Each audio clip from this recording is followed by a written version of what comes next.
Assalamualaikum warahmatullahi wabarakatuh. Alhamdulillah wa syukrulillah wassalatu wassalamu ala rasulillah. Amma ba'du. Hadirin netizen yang dimuliakan Allah subhanahu wa ta'ala, pada kesempatan kali ini kita akan menyimak bagaimana Kiai Haji Imaduddin Utsman Al-Bantani merespon pidato atau pemaparan dari Rais Am Kiai Haji Miftahul Akhyar. Tentunya kita ingin tahu bagaimana sikap beliau menghadapi orang tua kita ini, yang sudah kita ketahui bersama bahwa orang tua ini ternyata pilih kasih, artinya condong kepada anak yang lain. Maka kita sebagai anak yang baik harus bisa bersabar di tengah kegusaran kita, di tengah kemarahan kita, di tengah kekecewaan kita. Jujur saja kita memang sangat kecewa, bahkan sangat marah. Kalau saja kita tidak bisa mengontrol diri, mungkin sudah terjadi aksi besar-besaran. Aksi unjuk rasa, aksi demo, aksi membabi buta, bahkan membuli atau mencaci maki guru kita itu, orang tua kita itu. Tetapi kenyataannya tidaklah demikian.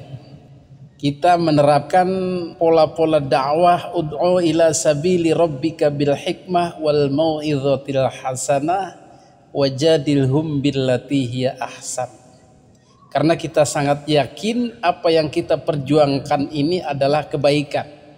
Apa yang kita perjuangkan ini adalah kebenaran. Apa yang kita perjuangkan ini bukanlah madharat atau sesuatu yang akan menghancurkan Islam itu sendiri. Maka patokan kita adalah qulil haqq walau kana murran. Katakan sebuah kebenaran walaupun itu pahit.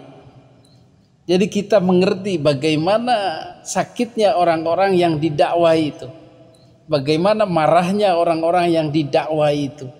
Bagaimana penolakan yang luar biasa dari orang yang tidak terima dengan dakwah kita itu. Itu poinnya. Jadi apa yang melatar belakangi spirit kita ini? Ternyata dakwah. Jadi psikologi dakwah inilah yang kemudian kita tularkan kepada rekan-rekan yang lain. Bukan psikologi kebencian, bukan psikologi rekayasa, atau psikologi orang-orang yang ingin menghancurkan kelompok tertentu, organisasi tertentu. Bukan.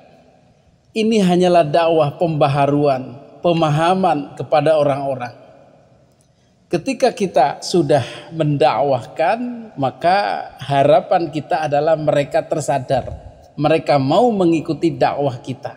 Perkara mereka kemudian tidak mau, innaka la tahdi man ahbabta, engkau tidak bisa memberi hidayah kepada orang-orang yang kamu cintai, yang merupakan orang-orang dekat kamu, orang-orang yang diharapkan membantu kamu. Tidak. Hadirin yang dimuliakan Allah subhanahu wa ta'ala, banyak spirit-spirit dakwah itu yang kemudian menjadikan kita bersemangat. Sebagai contoh, ketika kita berdakwah, maka ada penolakan-penolakan, ada fitnahan-fitnahan balik, tuduhan-tuduhan keji, bahkan usaha-usaha untuk menghancurkan kita ini ada. Tetapi kita berpedoman pada sirah nabawiyah, perjalanan dakwah Nabi Muhammad sallallahu alaihi wasallam. Bagaimana ketika mereka menyerang balik, memusuhi, mencaci maki, bahkan melukai. Ketika Rasulullah sallallahu alaihi wasallam berdakwah kepada penduduk Taif, apa respon mereka? Mereka bukan hanya tidak menerima, tetapi menyerang, melukai, sehingga dikisahkan Nabi sallallahu alaihi wasallam sampai terluka, bercucuran darah beliau. Apa komentar beliau? Biarkan saja, karena mereka belum tahu. Ini kata kuncinya. Belum bisa memahami, belum tahu, belum mempelajari lah begitu. Kalau mereka orang-orang tua ini tidak mau menerima, mungkin generasi mudanya, mungkin orang-orang berikutnya. Begitulah optimisme dakwah yang diajarkan oleh Kanjeng Nabi Muhammad sallallahu alaihi wasallam. Hadirin yang dimuliakan Allah Subhanahu wa taala, maka itulah pengakuan kita kepada orang-orang yang merasa terdakwahi, dalam hal ini kaum Ba'alwi. Jadi kita ini sebenarnya hanya ingin menyampaikan kebenaran. Apa yang dirasa benar maka kita perjuangkan. Maka dalam hal ini kita belajar banyak dari Kiai Haji Imaduddin Utsman Al-Bantani, dan beliau juga alhamdulillah responnya adalah positif, baik, adem. Jadi beliau ingin mempraktekkan ayat Al-Quran tentang bagaimana sikap kita terhadap orang tua yang bertentangan dengan kita, yang justru memusuhi kita. Apakah kita balik memusuhinya? Kiai Haji Imaduddin berpesan tidak usah. Wa shahibuhuma fid dunya ma'rufa. Tetap pergauli, tetap jalin hubungan baik dengan beliau walaupun bertentangan. Tapi fala tuti'huma, jangan ikut apa yang dia katakan. Jangan nurut apa yang dia katakan terkait kebenaran ini. Jadi dalam hal ini polemik nasab, ya mohon maaf, kita tidak sependapat dengan Kiai Haji Miftahul Akhyar. Kita akan mengkritik beliau, kita akan mengcounter, membuat narasi-narasi yang meyakinkan muslimin Indonesia bahwa kita tidak salah dan beliau Kiai Haji Miftahul Akhyar harus diluruskan karena menurut kita salah. Benar atau salah ini bisa melihat pada fakta yang ada. Siapa yang fitnah, siapa yang hoax, siapa yang bertumpu pada data, siapa yang bertumpu pada kebenaran akan ketahuan. Syaratnya apa? Syaratnya kita mengkaji, mencocokkan dengan fakta dan datanya. Ternyata yang cocok dengan fakta dan data, misalnya Kiai Haji Imaduddin, dan yang ngawur, tidak ada datanya, tidak ada faktanya, hanya fitnahan dan omongan-omongan, itu berarti salah. Itu pedomannya.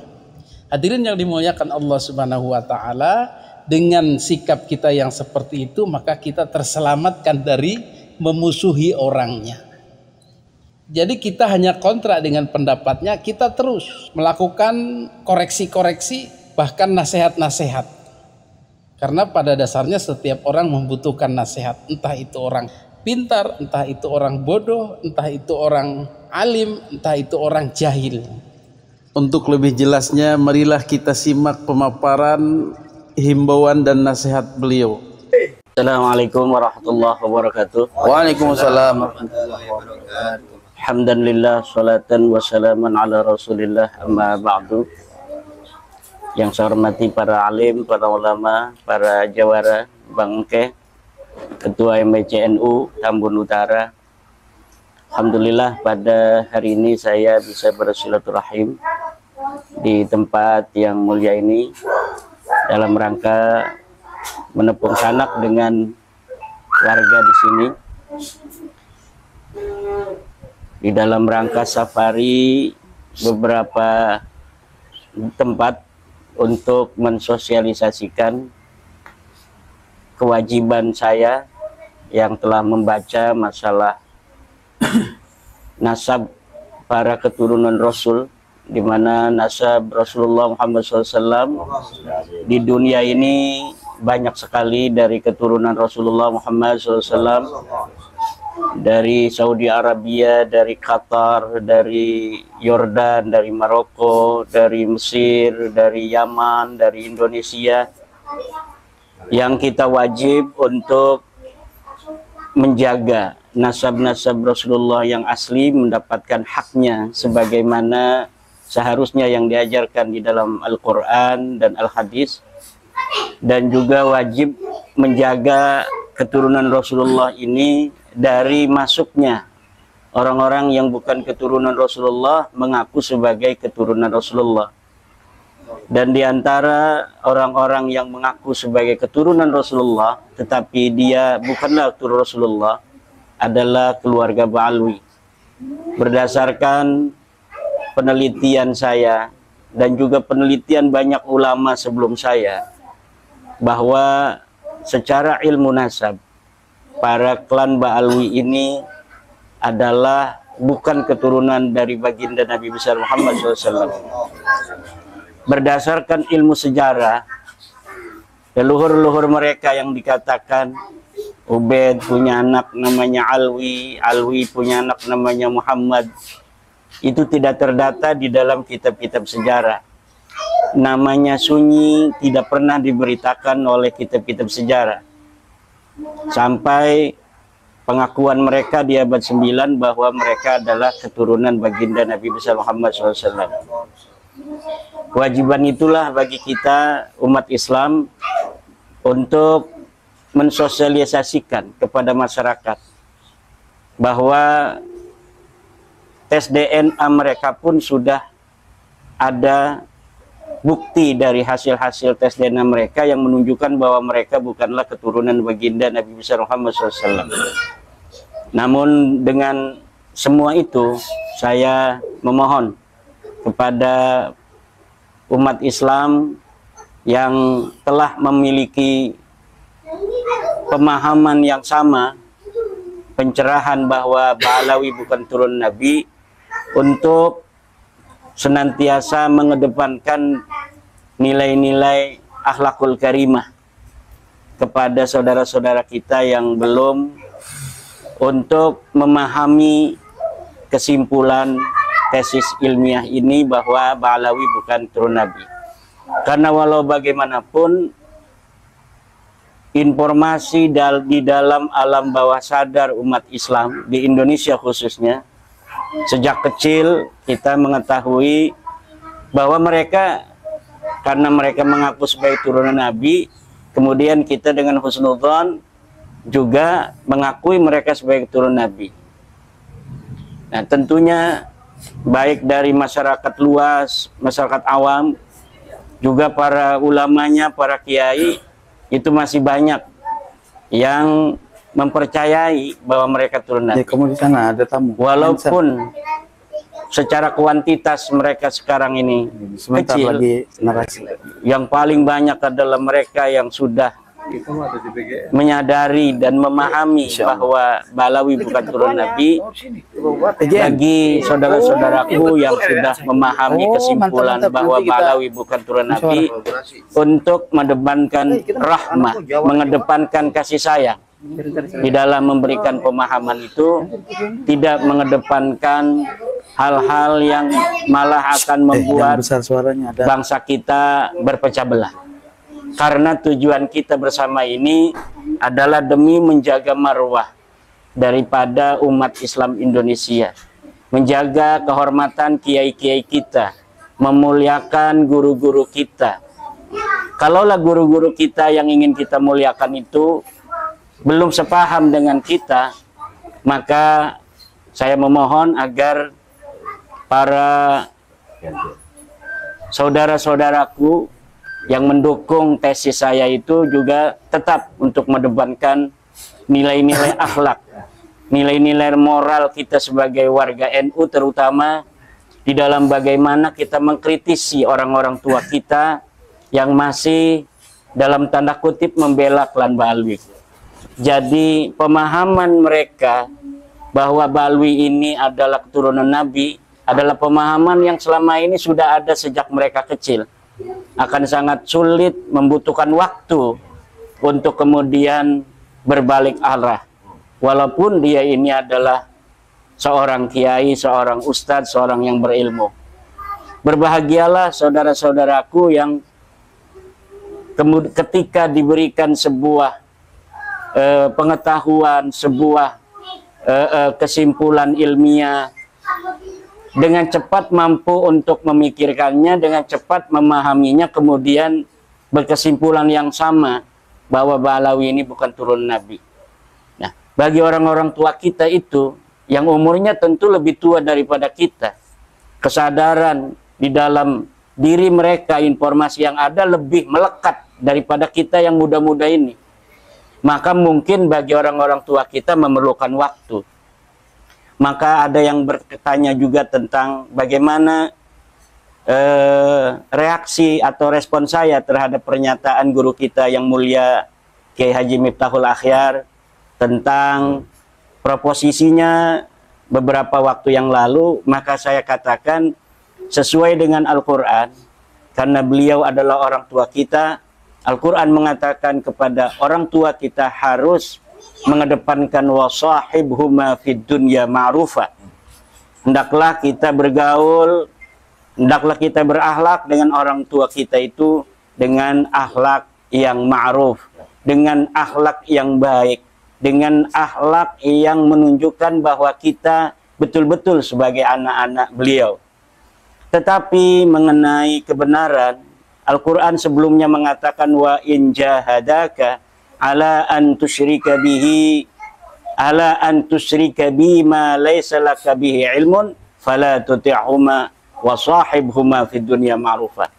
Kalau orang tua kita berusaha untuk kita bermusyrik kepada Allah, maka tetap fala tuti'huma, jangan kita sampai mengikuti orang tua kita. Ma laisa laka bi ilmun, sesuatu yang kita tidak ada ilmu tentangnya. Yang kita ada ilmu adalah sesuai penelitian nasab, sesuai penelitian sejarah, bahwa Ba'alawi ini bukanlah keturunan Nabi. Sesuai dengan hasil tes DNA, Ba'alawi ini bukan turunan Bani Hashim. Ba'alawi ini bukan keturunan Nabi Muhammad. Bahkan Ba'alawi ini bukan keturunan bangsa Arab. Itu yang ada ilmunya. Sedangkan kalau mengenai bahwa Ba'alawi ini adalah keturunan Nabi, itu termasuk ma laisa laka bihi ilmun, sesuatu yang tidak ada ilmu di sana. Karena dari abad ke-4, ke-5, 6, 7, 8, 9 sama sekali tidak ada ulama nasab yang menyatakan Ubaid ini anaknya Ahmad bin Isa, Ubaid ini turunan Nabi, itu tidak ada. Yang ada itu adalah baru dari abad 9 ketika mereka mengaku sebagai turun Nabi. Kemudian ulama-ulama selanjutnya di abad 10, 11, 12, 13, 14 sampai hari ini mencatat, mengutip dari pengakuan mereka itu saja dengan husnudzon. Oleh karena itu, mari kita menjaga akhlak, ya. Saya sebagai seorang Nahdiyin dan seorang yang meneliti nasab ini tidaklah merasa nyaman apabila orang tua saya Kiai Miftahul Akhyar hanya karena beliau berbeda dengan saya, kemudian pendukung-pendukung daripada kajian saya itu sampai tidak berakhlak pada beliau. Itu sangat saya sayangkan, dan mari kita kedepankan akhlak dan bersabar di dalam perjuangan ini. Perjuangan ini tidaklah akan bisa untuk diselesaikan dalam waktu yang singkat. Rasulullah Muhammad Sallallahu Alaihi Wasallam menyebarkan agama Islam di masa hidup beliau 23 tahun. Kemudian setelah 1400 tahun sampai saat ini kurang lebih, itu pun di dunia ini masih banyak orang yang tidak percaya bahwa Allah itu sebagai Tuhan, bahwa Nabi Muhammad adalah nabinya Allah. Oleh karena itu, kesabaran di dalam kita bagaimana memberi pencerahan terhadap umat Islam Indonesia, saudara-saudara kita semua yang kita cintai itu, termasuk di dalamnya guru-guru kita, ulama-ulama kita yang belum sepakat, belum sependapat dengan kita, maka kita harus mengedepankan nilai-nilai musahabah yang ma'rufah. Jangan sampai kita meninggalkan akhlak sebagai seorang muslim, apalagi warga NU meninggalkan akhlak sebagai seorang nahdiyin. Demikian, wallahu huwal muwaffiqu ila aqwamit thariq. Wassalamualaikum warahmatullahi wabarakatuh. Demikianlah, mudah-mudahan kita bisa mengambil hikmahnya dari kejadian ini dan mengambil pelajaran dari apa yang disampaikan Kiai Haji Imaduddin Utsman Al-Bantani. Hadanallahu wa iyyakum ajma'in. Assalamualaikum warahmatullahi wabarakatuh.